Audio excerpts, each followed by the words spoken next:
Hello yes, welcome to talk show with Harshini. ఈ podcast సిరీస్లో నా ఫస్ట్ గెస్ట్ని ఇంట్రడ్యూస్ చేసే ముందు మీరు ఒక్కసారి ఈ వీడియో గ్లిమ్స్ అండ్ ఫొటోస్ చూడండి. నా వెయిట్ తెలుసు కదా, 115 కేజెస్ నుంచి ప్రస్తుతం 72 కేజెస్కి వచ్చాను. అలా 42 కేజెస్ వెయిట్ లాస్. సో 1 ఇయర్లో నేను పడ్డ స్ట్రగుల్ అంతా కూడా మీరు ఈ వీడియోలో చూడొచ్చు.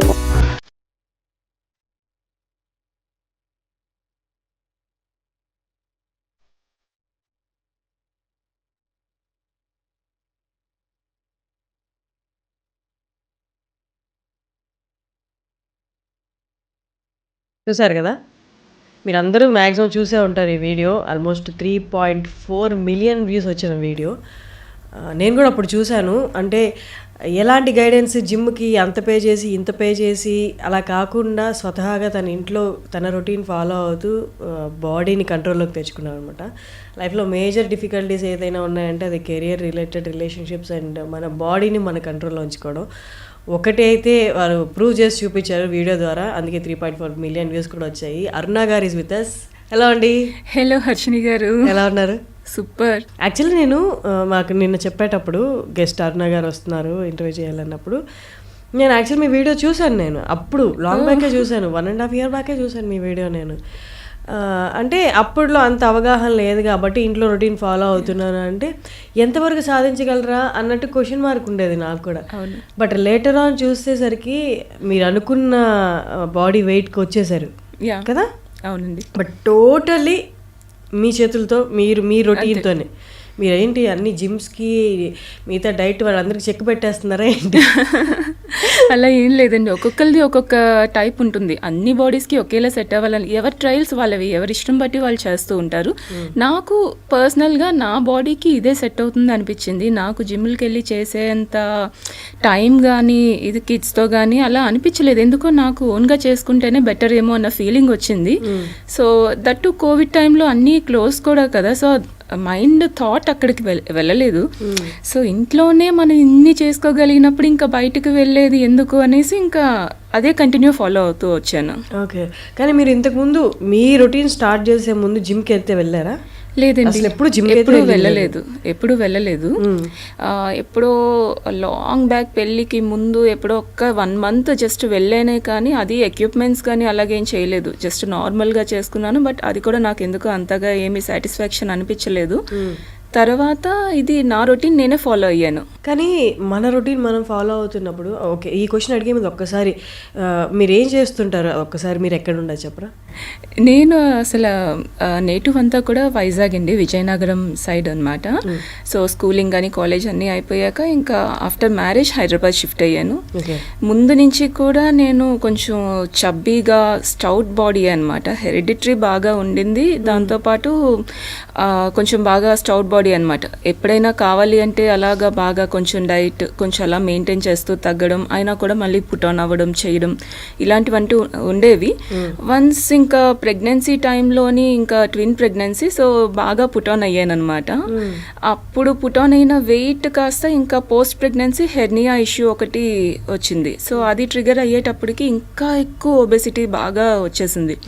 సో దాంతో ఇంకా 2 kidsని మేనేజ్ చేయడము, స్లీప్ అసలు ఉండకపోవడం, స్ట్రెస్ ఎక్కువగా ఉండేది. 2 మేనేజ్ చేసుకుంటూ చూసేసరికి ఒకళ్ళు ఏడిస్తే ఇంకొకరు ఆబ్వియస్లీ తెలిసే ఉంటుంది కదా, ట్విన్స్ అంటే అసలు నార్మల్ థింగ్ కాదు మేనేజ్ చేయడానికి. మదర్కి ఎంతమంది ఉన్నా కూడా కష్టం, చాలా కష్టం. ఏదో సామెత కూడా ఉంటుంది అంతే, చిన్నపిల్లాడిని చూసుకోవడానికి ఇన్ఫాంట్ బేబీని చూసుకోవడం ఒక ఊరే సరిపోదు అని 2 మేనేజ్ చేయడంలో చాలా కష్టంగా అయ్యేది. సో అలా అవుతూ ఒకనొక టైంకి ఇంకా బాగా ఎక్కువ పుట్ ఆన్ అయిపోయి 120 అలాగా రీచ్ అయిపోతున్నాను. ఇంకా కిడ్స్ కూడా కొంచెం పెద్ద అవుతూ ఉన్నారు.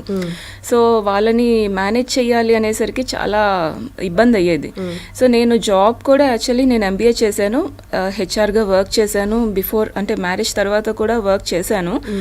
బట్ వన్స్ ఇంకా కిడ్స్ ఇలా ఈ ప్లానింగ్ ఈ టైంలోనే ఇంకా మొత్తం అన్నీ ఆపేసుకోవాల్సి వచ్చింది అంతా. కానీ మైండ్లో వచ్చేసి నాకు ఇంకా ఎప్పుడు బిజినెస్ మీద కొంచెం ఉండేది, ఏదో ఒకటి నా ఓన్గా నేను ఏదైనా ట్రై చేయాలి అనేసి అనిపించేది. నాకు జాబ్ సాటిస్ఫాక్షన్ కూడా ఫ్రాంక్లీ స్పీకింగ్ నాకు బయట ఎక్కడికైనా వెళ్ళి వర్క్ చేయాలి అనేసి ఉండేది కాదు. ముందు నుంచి నా ఓన్గా నేను ఏదో ఒకటి ట్రై చేయాలనేసి నాకు అనిపిస్తూ ఉండేది. చిన్నప్పటి నుంచి నాకు అదొక కోరిక. సో ఇంకా అలాగా కోవిడ్ టైంలోనే కొంచెం మనకి ఛాలెంజెస్ కూడా ఎక్కువ వస్తూ ఉండేవి. ఇంకా ఫోన్లోనే ఓపెన్ చేస్తే ఫేస్బుక్లోని వీటిలో వాటిలో అందరూ కొంచెం 100 days ఛాలెంజెస్ అనేసి ఫిట్నెస్ ఛాలెంజెస్ ఇలాంటివన్నీ కొంచెం అంటే కోవిడ్ మనకి నేర్పించిన గుణపాఠం ఏదైనా ఉంది అంటే అది హెల్త్. ఎగ్జాక్ట్లీ. మెయిన్ కోవిడ్ టైంలో నాకు అందరూ చాలామంది కోవిడ్ అనేసరికి చాలా బ్యాడ్ మెమరీస్ ఉంటాయి, నాకైతే అన్ని గుడ్ మెమరీస్ నిచ్చిపోయింది అనిపిస్తుంది. లైఫ్ స్టైల్ చేంజ్ చేసింది కంప్లీట్గా. అప్పుడు మనకి అప్పటి వరకు రానిదంతా కూడా మన ఇమ్యూనిటీ ఎరపోతుంది. మొత్తం ఏదైనా సరే ఒక్క హెల్త్ ఇష్యూ కానీ ఏదైనా చిన్నది హాస్పిటలైజ్ వెళ్తే మనం తిరిగి వస్తామా లేదా అనే ఒక డౌట్ రేజ్ అయ్యి ఎన్ని క్వశ్చన్స్కి ఒకటే ఆన్సర్ ఏంటంటే ఫిట్నెస్. అది మన చేతుల్లోనే ఉంది. డైట్ కానీ ఎక్సర్సైజ్ కానీ ఏదైనా సరే బాడీకి అప్పటి వరకు ఎలాగా పోయింది అంటే ఒక ఫిజికల్ యాక్టివిటీ మన డేలో ఒక రొటీన్, మనం స్నానం ఎలా చేస్తామో బ్రష్ ఎలా చేస్తామో బాడీకి ఫిట్నెస్ కూడా అంటే ఫిజికల్ యాక్టివిటీ కూడా అంతే ఇంపార్టెంట్ అనే విషయం నాకు అప్పుడు కొంచెం అర్థమైంది. అప్పటి వరకు ఏంటంటే ఏదో డైట్ చేస్తే సరిపోతుందేమో, ఫుడ్ తగ్గించుకుంటే అయిపోతుందేమో, ఇలాంటివి బేసిక్గా ఉంటూ ఉండేది. కానీ ఎప్పుడైతే నాకు కొంచెం పిల్లలు బాగాని కొంచెం పెద్ద అవుతూ వాళ్ళు కూడా మళ్ళీ ఏంటి పరిగెట్టడం చేయడం ఇవన్నీ ఎక్కువైపోయే టైంకి సో ఏమనిపించిందంటే వాళ్ళతో నేను పరిగెట్టాలి కదా, వాళ్ళని ఆడిచ్చాలి కదా, వాళ్ళని రేస్ చేయాలి. ఇప్పుడే ఇంత డౌన్ అయిపోతూ ఉంటే ఇంకా ఫ్యూచర్లో ఇంకెలా ఉంటుంది అనే ఒక చిన్న ఇది నాకు వచ్చిందనమాట. సో ఆ థాట్ రావడం సడన్గా ఇంకా స్టార్ట్ చేశాను. కానీ అంటే మనంతటా మనం రొటీన్ ఫాలో అయ్యి తగ్గడంలో చాలా వరకు న్యూట్రిషన్ బ్యాలెన్స్ అనేది ఇంబ్యాలెన్స్గా ఉంటుంది కదా, మనకు కరెక్ట్గా ప్రాపర్గా తెలియదు కదా. బాడీ అయితే తగ్గిపోతున్నాం, బట్ న్యూట్రిషన్ ప్రోటీన్ ఇదంతా ఇంటేక్ సరిగ్గా లేకపోతే లేనిపోయిన వీక్నెస్లు వస్తాయి కదా. అది మీరు ఫేస్ చేశారా, దాన్ని ఎలా రెక్టిఫై చేసుకున్నారు? లేదండి, అంటే నాకు అప్పుడు బేసిక్గా స్టార్టింగ్లో నేను స్టార్ట్ చేసాక ప్రోటీన్ అనేది కూడా ఇంత మినిమం తీసుకోవాలి, బాడీకి ఇంత ఇంపార్టెంట్ అనేది నాకు అసలు ఐడియా లేదు, నిల్ ఐడియా. నేను స్టార్ట్ చేయడం ఎలా చేశానంటే బేసిక్గా పోర్షన్ కంట్రోల్ ఒక్కటే చూసుకోవాలనుకున్నాను. అండ్ మన బయట కంట్రీస్లో ఏమో కానీ మన ఇండియాలో అయితే నిజంగా మన Indian diet is the best diet చెప్పాలి అంటే. వరల్డ్ అంతట్లోకి మన ఇండియన్ డైట్, మన పెద్దవాళ్ళు ఫాలో అయిన డైట్ చాలా ది బెస్ట్ డైట్. కానీ ఉప్పు అవన్నీ ఎక్కువ ఉంటాయి కదా మన దాంట్లో, చక్కెర వాడతాం మనం. అది మనం చేసుకుంటూ వచ్చేమండి, అలా పెంచుకుంటూ వచ్చేమే కానీ ఒకప్పుడు అలా కాదు కదా. ఒకప్పుడు ఓన్లీ రాక్ సాల్ట్ ఉండేది, అవునవును, కల్లుప్పు ఉండేది. ఇప్పుడు అందరూ అదే తెచ్చుకుంటున్నాం, అదే రేటు పెట్టి అదే తెచ్చుకుంటున్నాం ఎక్కువ పెట్టి. సో ఒకప్పుడు మనం వైట్ రైస్ వాడేవాళ్ళమా మన పెద్దవాళ్ళు, దంపుడు బియ్యం. ఇప్పుడు అదే బ్రౌన్ రైస్ అనేసి బ్లాక్ రైస్ అనేసి ఆ రైస్ ఈ రైస్ అని బోల్డ్ అంత డబ్బులు పెట్టి కొనుక్కోవాల్సి వస్తుంది. ఒకప్పుడు ఫుడ్ అంతా మంచిది, దాన్ని మనం మోడర్నైజ్ చేసుకొని మనకు నచ్చిన విధంగా మార్చేసుకొని ఇదే మన ట్రెడిషనల్ ఫుడ్ అనేసి అనడం స్టార్ట్ అయ్యింది. కానీ బేసిక్గా మన పెద్దవాళ్ళందరూ తినేవి చాలా బెస్ట్ ఫుడ్. ఒకప్పుడు అందరూ ఎవరైనా రిఫైన్డ్ ఆయిల్ వాడిని చూసారా? మన అమ్మమ్మల కాలంలో కానీ నానమ్మల కాలంలో కానీ వాళ్ళకి గానుగ నూనెలు అంటే వుడ్ ప్రెస్డ్ ఆయిల్స్ ఉంటాయి కదా, సో అవి వాడేవారు. Cold pressed and would pressed మొత్తం గిడ్నీలు అవి తిప్పి అవన్నీ చేసి నువ్వుల నూనె, ఆవు నూనె, రిఫైన్డ్ ఆయిల్ కి గానుగ నూనెకి తేడా ఏంటి? రిఫైన్డ్ ఆయిల్స్ బాగా హీట్ చేసి దాన్ని రిఫైన్ చేసింది అనమాట. సో దాంట్లో మనకు అందులో వేడి చేసి తీసేవి. సో దానివల్ల మనకి వైటమిన్స్ కానీ ఇవేవి ఉండవు, జీరో ఉంటాయి. అదే కోల్డ్ ప్రెస్డ్ ఏంటి అంటే వుడ్ ప్రెస్డ్ కానీ కోల్డ్ ప్రెస్ కానీ ఇప్పుడు నలిపి తీస్తారు. సో అది దానిలో డిఫరెన్స్ ఉంటుంది. సో మన హీట్ చెయ్యరు అది. సో ఇలా తీసుకొని వాళ్ళు 100 ఏళ్ళు బతికిన వాళ్ళు ఉన్నారు. ఇప్పటికీ మా అమ్మమ్మ లైఫ్ వచ్చేసి కరెక్ట్గా మొన్న ఆమె చనిపోయినప్పటికీ కరెక్ట్గా 105 years ఎంతో తను అలా బతికారు. అండ్ మా అమ్మ టైంకి వచ్చేసరికి తనకి ఇప్పుడు ఆల్మోస్ట్ 55కే హెల్త్ ఇష్యూస్ ఫేస్ చేస్తున్నారు. అండ్ నా టైంకి వచ్చేసరికి నేను 30లోనే స్టార్ట్ అయిపోయింది. సో ఆ స్పాన్ కాస్త అలాగా పడిపోతూ వస్తుంది. ఇంకా నాకు ఒకటే భయం ఏంటి అంటే మనమే ఇలా ఉంటే మన పిల్లలు ఎలా ఉంటుంది అని. ఇప్పుడు మీరు చూస్తున్నట్టయితే ప్రతి ఒక్క పుట్టిన పిల్లలు కూడా షుగర్ ఇవన్నీ ఫేస్ చేస్తున్నారు, డయాబెటిక్ కానీ ఇవన్నీ ఏంటంటే లైఫ్ స్టైల్లో మనం చేసుకున్న చేంజెస్ అవి.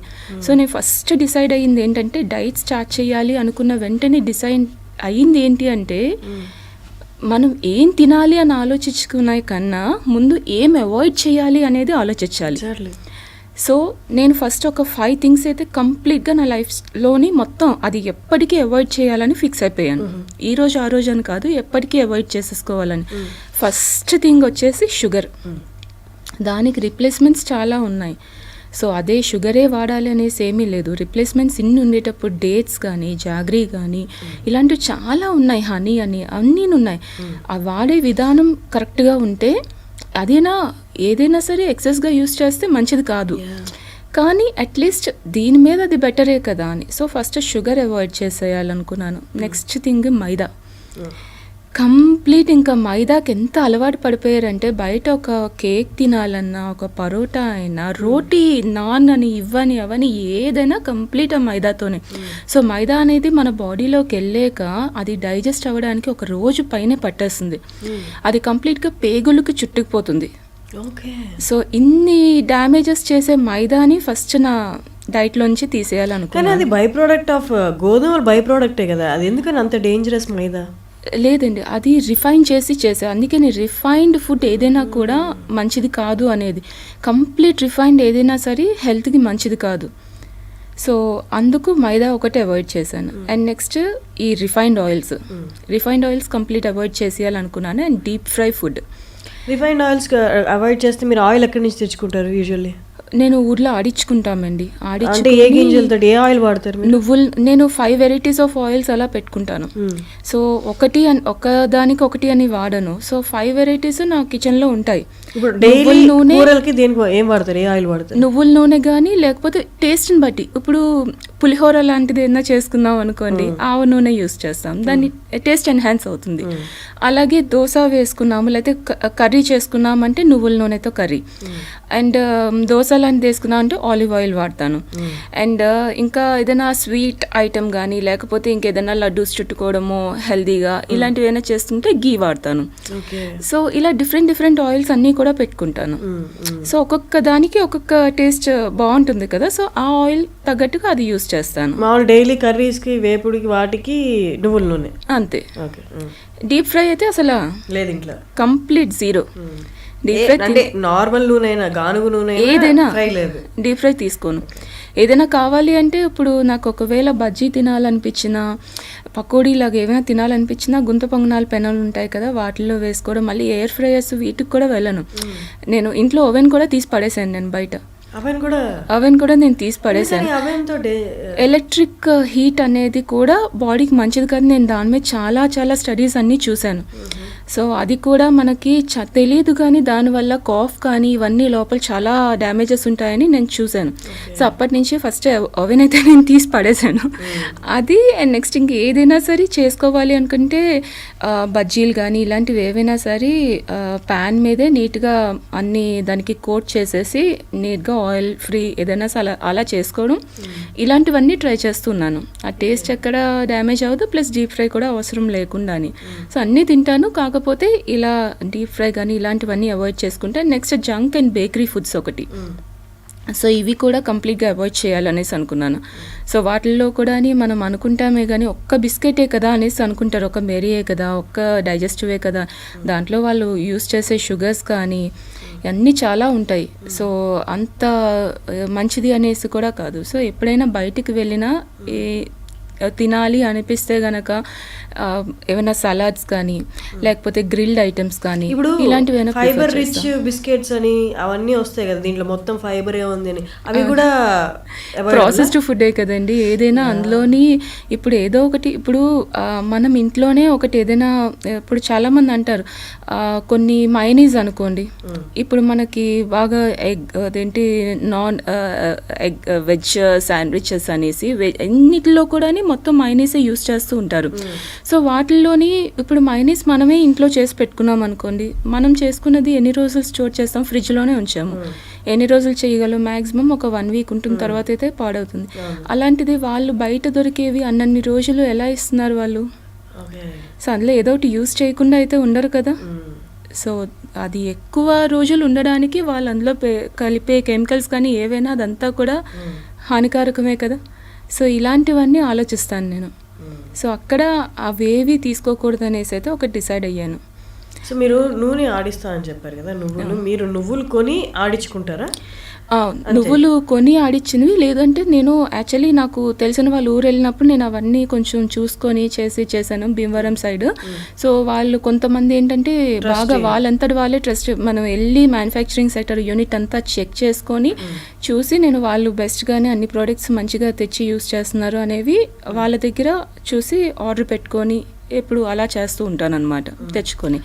సో బేసిక్గా ఏదైనా సరే హెల్దీ వేలో వెళ్తే గనక మనకి ఆ విధానమే యాక్చువల్లీ నచ్చేస్తుంది, బాడీకి కూడా అలవాటు చేసుకోవాలి. ఏదైనా సరే అలవాటు చేసుకుంటే మనకి ఇష్టపడి చేసుకోవాలి అది కూడా. టైం కానీ ఇప్పుడున్న బిజీ లైఫ్లో అవి కష్టమేమో, ఎవరైనా ట్రస్ట్ వర్ది ఉంటే వాళ్ళకి డబ్బులు ఇచ్చి తీసుకోవడం బెస్ట్ ఏమో. అలా ఏమైనా సైట్స్ ఉన్నాయా ఇప్పుడు సాఫ్ట్వేర్ వాళ్ళు కానీ, అంటే పొద్దున్న లేచి పరిగెట్టే వాళ్ళకి ట్రస్ట్ వర్ది సైట్స్ ఏదైనా ఉన్నాయా ఆయిల్ కొనుక్కోవడానికి?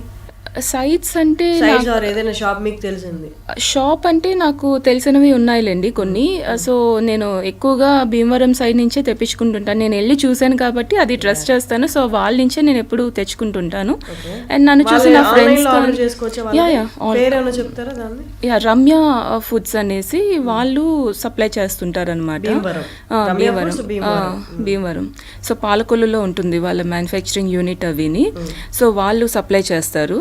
అండ్ వాళ్ళకి కాస్త నేను కింద డిస్క్రిప్షన్లో ఇవ్వచ్చు వాళ్ళ నెంబర్ కానీ అన్నీ ఇస్తాను. సో వాళ్ళ నుంచి నేను ఎప్పుడు తీసుకుంటుంటాను. సో అవి ఆయిల్స్ కానీ ఇలాంటివన్నీ కూడా బేసిక్గా అక్కడి నుంచే తెప్పించుకుంటాను. అండ్ ఇంకా ఏం చేసుకోవాలన్నా ఇంకా నేను ఇంట్లో తప్పించి ఇంకా బయట నుంచి వెళ్ళి చేసుకునేది ఏది ఏమి ఉండదు. ఇప్పుడు సన్ఫ్లవర్ ఆయిల్కి అలవాటు పడిపోయిన వాళ్ళు ఉంటారు ఇంట్లో ఫుడ్ ప్రిపరేషన్కి. సన్ఫ్లవర్ సీడ్స్ కొని వీళ్ళు అక్కడ చేయించుకోవచ్చా, లేకపోతే సన్ఫ్లవర్ సీడ్స్ కూడా వాళ్ళు కరెక్ట్గా తెప్పించి లాస్ట్ టైం అయితే బేసిక్గా వాళ్ళు ఎంత ట్రస్ట్ అంటే వాళ్ళ దగ్గర ఒక క్వాలిటీ సీడ్స్ వచ్చాయి, అవి నచ్చక వాళ్ళు ఇవన్నీ ఆర్డర్స్ కూడా మానేసుకున్నాను. నేను 2 months వెయిట్ చేశాను దానికోసం. ఉన్నాయండి కానీ అది పంపించేస్తున్నాం రిటర్న్, బాగాలేదనేసి మేము పంపించేసి మంచి సీడ్స్ వచ్చాయి. అంటే ఆ పర్టికులర్ టైంలో సన్ఫ్లవర్ సీడ్స్ రావంట. సో వాళ్ళు బ్యాడ్ క్వాలిటీ ఏదో పంపించారు, మేము కాంప్రమైజ్ అవ్వలేదు, అందుకనే 2 months మేము ఆపేసాం ప్రొడక్షన్. సో అది మళ్ళీ మంచి క్వాలిటీ వచ్చాకే మేము మళ్ళీ చేస్తామనేసి అన్నారు. సో అలాంటి ట్రస్ట్ అది ఏదైనా ఉంటే శుభ్రంగా తెప్పించుకోవచ్చు. కానీ మీరు డైట్ ఇప్పుడు ఎవరికైనా సజెస్ట్ చేస్తున్నారా? నేను ఏదో చూసాను మీ దాంట్లో రిజిస్ట్రేషన్ ఓపెన్ అని, అదొకసారి చెప్పండి. మాకు డైట్ గ్రూప్ ఉన్నదండి. నేను నా ఫ్రెండ్ డైటీషియనిస్ట్ అనమాట. సో అనుష కృష్ణ అనేసి తను వరంగల్లోని పెద్ద సర్టిఫైడ్ డైటీషియన్ అనమాట. సో ఏక్షిలా హాస్పిటల్లో వర్క్ చేస్తుంటారు తను డైటీషియన్ కింద. సో తను నేను కలిసి లాస్ట్ ఒక 2.5 years కానీ ఇది రన్ చేస్తున్నాము. సో మొత్తం ఇప్పటి వరకు మా దగ్గర ఆల్మోస్ట్ ఒక 10,000 members పైనే క్లయింట్స్ ఉన్న వాళ్ళు అందరూ మంచిగా బెనిఫిట్స్ అనమాట. ఎవరు డిసప్పాయింట్ అవ్వడం అనేది ఎవరి దగ్గర ఉండదు. ఎందుకంటే నేను కూడా బేసిక్గా ఏంటి అంటే ఇంకా ఎక్కువగా వీడియోస్ చేసి వీటికన్నా ఎక్కువగా దాంట్లోనే ఎక్కువగా ఫోకస్ చేస్తున్నాను. ఎందుకంటే వాళ్ళకి అంత మంచి రిజల్ట్స్ వస్తూ ఉంటే నాకు కూడా ఇంకా ఏంటి అంటే ఇంకా మంచిగా బెటర్గా గైడ్ చేయాలి అని ఎక్కువ టైం అంతా కూడా వాటి మీద స్పెండ్ చేస్తూ ఉన్నాను. సో వాట్సాప్ గ్రూప్ ఉంటుందన్నమాట. సో ఆ గ్రూప్లోని మేము కంప్లీట్గా ఒక సస్టైనబుల్ డైట్ చార్ట్ అనేది ఇవ్వడం జరుగుతుంది. So every month registration start చేస్తాము. అలాగే 100 daysకి కూడా ఉంటుంది సెపరేట్ గ్రూప్. సో ఒక్కొక్కసారి 100 days డైరెక్ట్గా గ్రూప్ స్టార్ట్ చేస్తాను అనమాట. ఆల్మోస్ట్ 3.5 months అలాగా ఉంటుంది అది. సో దానికి నెక్స్ట్ ఎవ్రీ మంత్లీ జాయిన్ అవ్వాలనుకున్న వాళ్ళకి మంత్లీ అనమాట. సో 1,000 rupees మంత్లీ ఫీజు అనమాట. సో అంటే ఎలాగా అంటే ఇప్పుడు డైట్ అన్న వెంటనే నేను బిగినింగ్ స్టార్ట్ చేసేటప్పుడు నాకు కూడా అని అమ్మో డైట్ అంటే బయట ఎవరినైనా అడిగితే కానీ తెలియదు కదా మనకి అనే ఫీలింగ్ వచ్చేది. కాకపోతే నేను సర్చ్ చేయాలంటేనే వాళ్ళకి జస్ట్ రిజిస్ట్రేషన్ ఫీకే ఆల్మోస్ట్ 1,000 rupees అలా ఛార్జ్ చేసేవారు. సో అది తీసుకొని మళ్ళీ డైట్కి వెళ్ళాలంటే మినిమం 10,000 తక్కువ ఎవరు ఏ డైటీషియన్ కూడా తీసుకోవట్లేదు. సో నాకు అదంతా అనిపించింది అనమాట. నేను అనుషతో డిస్కస్ చేశాను. సో చాలామంది నన్ను అంటే నేను ఫస్ట్ నా అంతటి నేను చేసుకుంటూ వీడియోస్ అవి చేయడము దాంట్లో ఎక్స్ప్లెయిన్ చేయడం అన్నీ చేస్తుంటే ఇంకా చాలామంది అక్క అలా కాదు మీరు ఏదైనా సరే ఇలా స్టార్ట్ చేయండి మమ్మల్ని గైడ్ చేయండి అనేసి అంటూ ఉంటే నేను ఫ్రీగా గైడ్ చేస్తూ ఉండేదాన్ని అందరినీ. సో ఇంకా జనాలు బాగా ఎక్కువ అవుతున్నారనమాట. నాకు ఇంకా టైం అంతా ఇవ్వాలి అంటే కూడా చాలా కష్టం అవుతుంది కదా. ఇంట్లో వాళ్ళు కూడా ఆబ్వియస్లీ ఇంక అడుగుతారు కదా నీకేం పని పాట లేదా ఇంకా ఎంతసేపు ఫోన్లో కూర్చొని ఇదని. So why can't I take it as a profession with అంటే చాలా అందరికీ కూడా మిడిల్ క్లాస్ పీపుల్కి కూడా హెల్ప్ అయ్యేటట్టు ఒక సర్వీస్ ఇస్తూ నా ప్రొఫెషన్ని నేను రన్ చేసుకోవాలి అని అనుకున్నాను. కొంతమంది ఉంటారు, మనకి అందరూ పాజిటివ్ మెంబర్సే ఉంటారు కదా, నెగిటివ్ పీపుల్ కూడా అప్పుడప్పుడు ఉంటారు కదా. సో చాలామంది అన్నారనమాట, మీ అంతా మీరే చేసుకున్నారు కదా, మీరెందుకు మరి డబ్బులు ఛార్జ్ చేయడం ఇవి అనేసి. అలా అడిగిన వాళ్ళు కూడా ఉంటారు. మంత్కి 1000 కదా మీరు ఛార్జ్? 1000 రీజనబుల్. బయట 25,000, 30,000, 50,000. Yeah, very reasonable. అండ్ మేము ఇచ్చేది కూడా వాళ్ళకి ఎలాగా అంటే, బయట ఎవరైనా సరే మహా అయితే మీకు వారంలో ఒక 2 సార్లు 3 సార్లు మాట్లాడతారు, మీకు ఇచ్చింది ఇచ్చేసి చేసుకోమనేసి అంటారు, కానీ ఎక్కువ రోజంతా టైం స్పెండ్ చేసి చేయరు. మేము ఇక్కడ ఎలాగా అంటే ప్రతిరోజు, ప్రతి నిమిషం, ప్రతి సెకండ్ ఎవరు ఏమడిగినా మేము ఆన్సర్ చేయడానికి రెడీగా ఉంటాం, అవైలబుల్ ఉంటాం. ఒక్కొక్కసారి 12 o'clockకి అలా అడిగిన వాళ్ళు కూడా ఉంటారు. అప్పటికప్పుడు మెసేజెస్ చేసేసి, లేకపోతే అదేంటి హడావిడి పడిపోయి అక్క నాకు గ్యాస్ ప్రాబ్లం వచ్చేసింది ఏం చేయాలని అడిగిన వాళ్ళు ఉంటారు.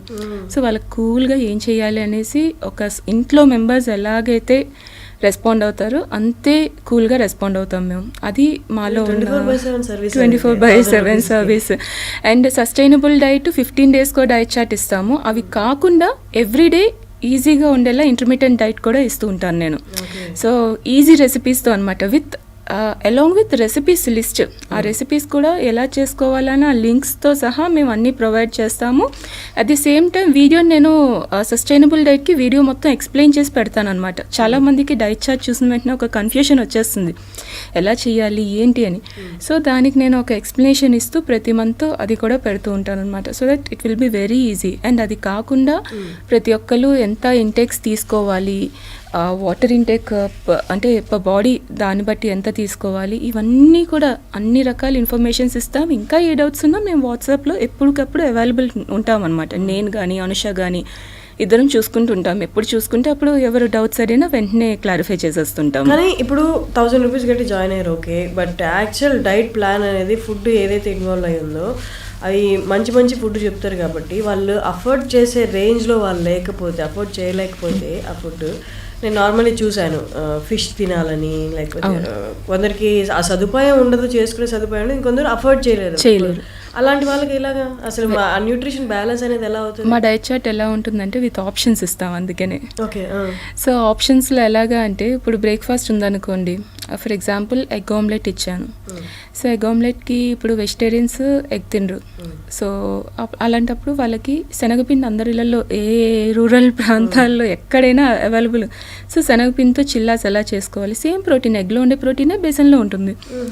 సో దానికి రీప్లేస్మెంట్ ఏం చేసుకోవచ్చు, అలాగా డిఫరెంట్గా ఇస్తుంటాం, ఆప్షన్స్తో ఇస్తామన్నమాట. సో దట్ ఎవరైనా ఎలాంటి వాళ్ళైనా చేసేసుకోగలరు అన్నట్టు. ఇప్పుడు మీరు అన్నట్టు ఫిష్ కానీ, ఫిష్ అంటే ఇప్పుడు ఏవో కాస్ట్లీ ఫిష్ తీసుకోవాల్సిన అవసరం కూడా లేదు. చిన్న చేపలు ఇంకా బెటర్, మంచి ప్రోటీన్ ఉంటుంది. అలాగని ఎండు చేపలు అయితే సాల్ట్ ఎక్కువగా ఉంటుంది. సో అది కాదు, కానీ చిన్న చేపలు అవి కూడా శుభ్రంగా మనం చిన్న కవళ్ళు అనేసి ఇలాంటివన్నీ అవి కూడా చాలా మంచిది, అందులో కూడా మంచి ప్రోటీన్ అవి ఉంటాయి. సో అవి తీసుకున్నా మేము సజెస్ట్ చేస్తాం వాళ్ళకి, మీరు ఏదైనా పర్వాలేదు ఇలా తీసుకోవచ్చు అని వాళ్ళకి గైడ్ చేస్తుంటాం. నార్మల్గా డైట్ ఫాలో అయితే at the same time dermatologist వీళ్ళని కూడా కన్సల్ట్ అవుతుంటారు. ఎందుకంటే సడన్ వెయిట్ లాస్ అనేది స్కిన్ సాగి చేస్తుంది, ముడతలు వచ్చేస్తాయి, కొలాజిన్ పడిపోతుంది అంటారు. అవన్నీ జాగ్రత్తలు మీరు చెప్తారా? మీరేం జాగ్రత్తలు తీసుకున్నారు? నేనైతే కంప్లీట్గా చెప్తున్నాను కదండి, మొత్తం అన్నీ కూడా ప్రాపర్గా ఇంటేక్ అనేది మనం కరెక్ట్గా చూసుకొని షార్ట్ ఇంటర్వెల్స్లోని స్నాక్ కానీ అన్నీ మిస్ కాకుండా, అప్పుడు మనం ఏదైనా చాలామంది డైట్ అన్న వెంటనే ఏం చేస్తుంటారంటే, ఇప్పుడు హెవీ బ్రేక్ఫాస్ట్ ఏదైనా చేసేయడం, తర్వాత అంతా మానేసి డైరెక్ట్ లంచ్, మళ్ళీ స్నాక్ మానేసి, అలా కాకుండా ప్రాపర్ స్నాక్ కూడా కరెక్ట్గా ఇంక్లూడ్ చేసుకుంటూ ఉంటే అందులో కూడా హెల్దీ, లైక్ ఇప్పుడు మఖానా కానీ, లేకపోతే డ్రై నట్స్ కానీ, సీడ్స్ కానీ, ఇలాంటివన్నీ మన డైట్లో ఇంక్లూడ్ చేసుకునేటప్పుడు అందులో బయోటిన్ లెవెల్స్ అనేవి బాగా ఉంటాయి. ఫ్లాక్ సీడ్స్ అని అవని ఇవని. సో ఇలాంటివన్నీ తీసుకునేటప్పుడు ఆబ్వియస్లీ మనకి హెయిర్ గ్రోత్ కానీ ఏవి డ్యామేజ్ అవ్వకుండా ఉంటుంది, కొలాజన్ లెవెల్స్ ఏమీ పడిపోవు. సో మనకి ఆ సప్లిమెంట్సే తీసుకుంటేనే బెటర్ అనేది నేనైతే నమ్మను. ఎందుకంటే నేను ఒక్క సప్లిమెంట్ ఏది కూడా కొలాజిన్ కానీ ఏది తీసుకోకుండానే నేను డైట్ స్టార్ట్ చేశాను. కొలాజిన్ కోసం మీరు ఏం తీసుకునేవాళ్ళు? ఫుడ్ నేను చెప్తున్నాను కదా, ఇది కొలాజిన్కి ఇదే అనేసి నేను అలా తీసుకోలేదు. నా డైట్లోని ఇప్పుడు ఎలాగ అంటే బ్రేక్ఫాస్ట్లో వచ్చేసి నాకు గ్రీన్స్ కానీ ఒక ఫ్రూట్ లేకపోతే వెజిటేబుల్ ఏదైనా సరే బాగా లిక్విడ్ ఉండే వెజిటేబుల్స్ ఇలాంటివన్నీ నా డైట్లో ఖచ్చితంగా ఉండేలా. ఇది పర్టికులర్గా కొలాజిన్కి ఇది, వైటమిన్స్కి ఇది ఇలా నేను అనుకోలేదు. నా డైట్లో మొత్తం పర్ డేలోని నాకు ప్రోటీన్ ఉండాలి, అలాగే కార్బోహైడ్రేట్స్ ఖచ్చితంగా తీసుకోవాలి, ఫైబర్ ఉండాలి. సో వీటి కోసం నేను ఏం చేశానంటే కంప్లీట్గా రెగ్యులర్గా నట్స్ అండ్ సీడ్స్ స్నాక్లో పెట్టుకునేదాన్ని, అన్ని సోక్ చేసి all varieties of nuts and seeds అన్నీ కూడా పెట్టుకునేదాన్ని. అండ్ ప్రోటీన్ ఖచ్చితంగా బ్రేక్ఫాస్ట్ కానీ లంచ్లో కానీ ఖచ్చితంగా ప్రోటీన్ ఉండేలా చూసుకునేదాన్ని. అండ్ ఎక్కువగా బ్రౌన్ రైస్ కానీ లేకపోతే ఈ గోధుమ రవ్వ ఉంటుంది కదా, సో అది కానీ బ్రోకెన్ వీట్ కానీ ఇవన్నీ కార్బ్స్ కింద తీసుకునేదాన్ని. సో అండ్ మళ్ళీని ఎక్కువగా ఈ మనకి వెజిటేబుల్స్ పీల్స్ ఉంటాయి చూసారా, బీర తొక్క కానీ అరటి తొక్క కానీ వీటన్నిటితో చట్నీస్ చేసుకునేదాన్ని.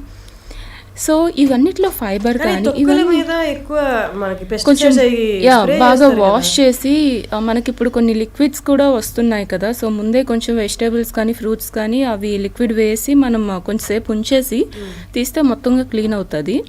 సో అలాంటివి మనం హ్యాపీగా యూస్ చేసుకోవచ్చు. సో ఫైబర్ కానీ ఇవన్నీ ప్రాపర్గా తీసుకున్నప్పుడు మనకి ఎప్పుడు కొలాజిన్ తగ్గిపోవడమో లేకపోతే ఇదేంటి వైటమిన్ డెఫిషియన్సీ రావడమో ఇలాంటివి ఏవి ఉండవు. కాకపోతే యాజ్ పర్ డాక్టర్స్ అడ్వైస్ నేను కొంచెం మల్టీవైటమిన్ కూడా తీసుకునేదాన్ని ఎక్స్ట్రాగా. మల్టీవైటమిన్ ఒక్కటే క్యాప్సూల్స్ ఎక్స్ట్రాగా తీసుకున్నాను కానీ ఇంకా వేరే ఏది నేను తీసుకోలేదు. అండ్ నాకు అప్పట్లో ఫేస్ ఇంకా పెద్దగా ఉండేది, అంత బెల్లీ కానీ అన్నీ ఉండేటప్పుడు కూడా నేను తగ్గుతూ ఏంటంటే మనిషి ఎప్పుడైనా ఒక రకానికి ఫిక్స్ అయిపోతే కొంచెం ఇలాంటి ఇష్యూస్ రావచ్చు. ఐదర్ ఓన్లీ డైట్కో లేకపోతే ఉత్తి ఎక్సర్సైజ్ చేసి డైట్ మానేయడము ఇలా చేస్తే నేను డైట్ అండ్ ఎక్సర్సైజ్ రెండూ కూడా ఈక్వల్గా బ్యాలెన్స్ చేసుకుంటూ వచ్చాను కదా. సో అలా స్లోగా అంటే కొద్ది రోజులు చేసేసి కొద్ది రోజులు మానేసి అలా కూడా చేయలేదు నేను. కంప్లీట్గా నేను ఒక 65 kgs రావడానికి నాకు ఇప్పుడు కాదండి, నేను కరెక్ట్గా 500 daysలో 50 kgs తగ్గాను. అంటే 65కి వచ్చాను. 115 నుంచి 65కి కరెక్ట్గా 500 days. 115 నుంచి 65 రావడానికి ఎగ్జాక్ట్లీ నాకు 500 days పట్టింది. సో 500 days తర్వాత నేను అలా మంచిగా మెయింటైన్ చేసి 1000 days ఛాలెంజ్ చేశాను. 1.5 years పట్టింది మీకు 50 kgs తగ్గడానికి. సో అలా కన్సిస్టెంట్గా తగ్గానే తప్పించి ఒక్కరోజు కూడా నేను బ్రేక్ తీసుకోలేదు. 1000 days ఛాలెంజ్ పెట్టుకున్నాను. సో 1000 daysలో మనకి ఎన్ని ఉంటాయి చెప్పండి. ఎక్స్క్యూజెస్ వెతకాలనుకుంటే అసలు మన హెయిర్లో వెంట్రుకలు సరిపోవు, అన్నీ ఉంటాయి. అసలు ఎక్స్క్యూజ్ చెప్పాలే కానీ అక్కడికి వెళ్ళాలి ఇక్కడికి వెళ్ళాలి, వాళ్ళు చనిపోయారు వీళ్ళు చనిపోయారు, ఆ ఫంక్షన్ ఉంది ఈ ఫంక్షన్ ఉంది, ఊరెళ్తున్నాను. ట్రైన్లో కూడా చేసేసాను నేను. ఆ వీడియోస్ కూడా ఉంటాయి నా ఛానల్లోని. ట్రైన్లో కూడా ఎక్సర్సైజ్ చేశాను. వీళ్ళు ఉన్నారు వాళ్ళు ఉన్నారు నేను పట్టించుకోలేదు. నేను 1000 days అనుకున్నాను, చేసేసాను అంతే.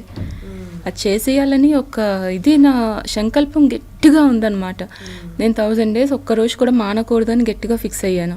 సో అలా ఫిక్స్ అవుతూ స్టార్ట్ చేశాను, అలా మంచిగా వెళ్ళింది. ఇప్పుడు కరెంట్ వెయిట్ ఎంత మీది? కరెంట్ వెయిట్ 75 అండి. యాక్చువల్లీ దానికి కూడా నేను ఒకటి చెప్తాను. ఇప్పుడు చాలామంది నా వీడియోస్ చూస్తే లాస్ట్ ఇయర్ నుంచి కరెక్ట్గా నేను వెయిట్ ఒక 10 kgs పుట్ ఆన్ అయ్యాను ఎగ్జాక్ట్లీ లాస్ట్ ఇయర్ నుంచి. అది కూడా బేసిక్గా చాలామందికి తెలియాలి. తెలియని వాళ్ళు ఏంటి మళ్ళీ ఏంటి అన్నీ తినేస్తున్నారా ఏంటి అనే ఒక ఇది వస్తుంది. సో బేసిక్గా మీకు చెప్పాను కదా హెర్నియా ఇష్యూ అనేది ఉంది అని. సో హెర్నియా ఇష్యూ వల్ల ఏంటి అంటే నాకు ఒక 1 yearగా నాకు అది కొంచెం ఎక్కువైంది అనమాట. సో ఆ పెయిన్ కానీ అన్నీ బాగా ఎక్కువైంది. సో ముందంతా హెర్నియా వచ్చింది. ప్రెగ్నెన్సీ టైంలో నాకు హెర్నియా వచ్చింది. డెలివరీ వల్ల వచ్చింది. డెలివరీ అయిపోయాక కూడా బాగా ఎక్కువ అవ్వడం చేయడం, డాక్టర్స్ అయితే అప్పుడే ఆపరేషన్ అనేసి అన్నారు. కాకపోతే చిన్న పిల్లలతో నేను ఆపరేషన్ చేయించుకొని ఒక 1 week అయినా అట్లీస్ట్ ఉండాలి. అండ్ హెర్నియాకి ఏంటి అంటే ఒక అట్లీస్ట్ 3 months మనం జాగ్రత్తలు పాటించకపోతే మళ్ళీ రివర్స్ అవుతుంది అది. సో ఇంత ఆపరేషన్ చేసి హెర్నియా అంటే తెలియని వాళ్ళకి ఒక్కసారి డెలివరీ టైంలో ఆ ప్రెషర్, డెలివరీ అనే కాదు మెన్ కూడా వస్తుందండి, చిన్నపిల్లల్లో కూడా వస్తుంది. అది ఒక్కొక్కసారి ఏంటంటే అది పేగు కొంచెం చీల్కొని ఒక బెలూన్ లాగా పంప్ అవుతుంది. సో అది ఒక్కొక్కరికి ఏంటంటే హెవీ వెయిట్ అది చేసినప్పుడు హెవీ వెయిట్ లిఫ్ట్ చేసిన వాళ్ళు జెంట్స్లో కూడా హెర్నియా అనేది వస్తుంది. జిమ్కి వెళ్ళే వాళ్ళకి ఎక్కువ కనిపిస్తుంది కదా, కొంతమందికి వస్తుంది అండి. సో అది రీజన్స్ చాలా ఉంటాయి. అది రావడానికి మోస్ట్లీ ఉమెన్కి అయితే ప్రెగ్నెన్సీ టైంలో ఎక్కువగా వచ్చే ఛాన్సెస్ ఉంటుంది. పుష్ చేసే ప్రెషర్ దానికే కాదండి, ప్రెగ్నెన్సీ టైంలో కూడా బేబీ కిక్ వల్ల కానీ ఇలాగా అది పేగు రప్చర్ అవ్వడం వల్ల దేనివల్ల అది హెర్నియా అయితే ఎక్కువ మోస్ట్లీ ఉమెన్లో అయితే ప్రెగ్నెన్సీ టైంలో వస్తుంది. సో నాకు అదే ట్విన్ ప్రెగ్నెన్సీ వల్ల ఇంకా కొంచెం బాగా అయ్యిందనమాట. సో అది అయిపోయాక అడ్వైస్ చేశారు, వెంటనే ఆపరేషన్ చేసుకోమని చేశారు. బట్ నాకేంటంటే ఇంకా పిల్లల్ని చెప్పారనమాట, 3 months నువ్వు కరెక్ట్గా రెస్ట్ తీసుకోకపోతే మాకు మళ్ళీ అది ఏం చేయలేము, ఆపరేషన్ చేసినా మెష్ వేస్తారు. సో ఆ బెలూన్ లాగా అది పంప్ అవ్వకుండా, సో ఆ మెష్ కూడా నీకు ఉండదు, వచ్చేస్తుంది. సో ఆ జాగ్రత్తలు తీసుకుంటేనే చేయించుకోవడానికి రెడీ అవ్వమని. సో నాకు అప్పుడు భయం స్టార్ట్ అయ్యిందనమాట. మళ్ళీ రివర్స్ అయితే మళ్ళీ ఆపరేషనా ఏంటి అనేసి అది అర్థం కాలేదు. సో అప్పుడు ఏమనుకున్నాను, ఎక్సర్సైజ్ స్టార్ట్ చేశాక డాక్టర్స్ అయితే ఫస్ట్ నేను ఎక్సర్సైజ్ స్టార్ట్ చేశాక ఇలాగ చేస్తున్నాను అనేసి అన్నప్పుడు తిట్టారు అనమాట. అది చూసి నా గైనికే తిట్టారు, ఎందుకు ఇలా చేస్తున్నా, యాప్స్ అవి చేయకూడదు నువ్వు హెర్నియాతో ఇది అది అని. ఓకే అనేసాను. మళ్ళీ నాది నేనే చేసుకుంటూ వచ్చాను. అబ్డామిన్ బెల్ట్ ఒకటి వేసుకునేదాన్ని ఖచ్చితంగా. నేను ఒక 1000 days వరకు అబ్డామిన్ బెల్ట్ మానలేదు. కంప్లీట్ నా బెల్లి అంతా తగ్గే వరకు అబ్డామిన్ బెల్ట్ వేసుకుని చేస్తూ ఉండేదాన్ని. సో అలా చేసుకుంటూని మొత్తం బెల్లి ఫ్యాట్ అంతా కూడా బాగా తగ్గింది. అండ్ లాస్ట్ ఇయర్ కరెక్ట్గాని నాకు పెయిన్స్ మళ్ళీ బాగా ఎక్కువ వచ్చాయి. అప్పటి వరకు నాకు పెయిన్ కానీ ఏమీ లేదు హెర్నియా వల్ల. స్టార్టింగ్లో ఉండేదన్నమాట. ఎక్సర్సైజ్ స్టార్ట్ చేశాక కొన్నాళ్ళు ఒక 6 months అలా కొంచెం పెయిన్స్ అవి వస్తూ ఉండేవి. అండ్ లాస్ట్ ఇయర్ మళ్ళీ స్టార్ట్ అయింది ఆ పెయిన్స్ కానీ అని. తర్వాత పోయింది. తర్వాత స్టార్ట్ అయితే నేను ఒక 4 months బ్యాక్ అనుకుంటాను మళ్ళీ హాస్పిటల్కి వెళ్ళి చెక్ చేయించుకున్నాను. బాగా సివియర్ పెయిన్స్ వస్తున్నాయి, అక్కడ క్రాంప్స్ బాగా ఎక్కువ అవుతున్నాయి అనేసి. అండ్ బెల్లి కూడా కొంచెం బాగాని ఉబ్బినట్టు, బ్లోటింగ్ కానీ అవన్నీ స్టార్ట్ అయ్యాయి. లాస్ట్ ఇయర్గా అది కొంచెం సఫర్ అవుతున్నాను. మళ్ళీ బెల్లి అది కొంచెం పెరగడం చేయడం ఇదన్నీ అవుతున్నాయి అనేసి ఒక 4 months బ్యాక్ మళ్ళీ నేను చెక్ చేయించుకున్నప్పుడు ఏంటంటే అన్ని స్కాన్స్ చేశారు. ఫస్ట్ డాక్టర్ చెక్ చేసి చెప్పారు హెర్నియా లేనట్టుంది అనేసి. సో స్కాన్ చేయించుకొని అన్నీ చేసేసరికి ఏంటంటే అసలు హెర్నియా అనేది కంప్లీట్ అసలు నిల్ అయిపోయింది. అదే మిరాకిల్ అనాలో అసలు ఆపరేషనే చేసుకోవాలి, ఇంకా దానికి మించి ఇంకా వేరే ఏం లేదన్న వాళ్ళు చూసి డాక్టర్ యాక్చువల్లీ షాక్ అయ్యారనమాట. ఏంటమ్మా ఏం చేసావు నువ్వు, అసలు హెర్నియా లేదు, అసలు ఎంత చిన్న అమ్మ కూడా లేదు అనేసి. సో అదే ఒకటి.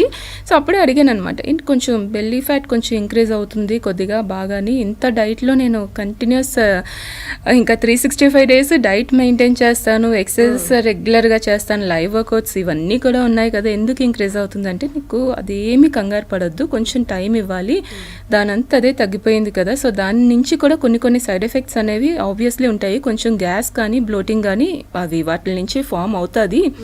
సో ఇది ఒక 6 months ఆ టైం వరకు కొంచెం ఇలాంటి ఇష్యూస్ అయితే ఫేస్ చేయాల్సి ఉంటుంది. సో లోవర్ బెల్లీనే మళ్ళీ నాకు అది బాగా ఇంక్రీజ్ అవుతుంది. సో దాంతోనే కొంచెం వెయిట్ కూడా గెయిన్ అనేది ఉంటుంది. సో ఈ టైంలో నువ్వు ఎక్కువ స్ట్రెస్ తీసేసుకొని ఇంకొంచెం డైట్ చేసో లేకపోతే తగ్గించుకోవాలని ఇంకొంచెం ఎక్సర్సైజ్ డబల్ చేసేసి ఇలాంటివి మటుకు చెయ్యొద్దు.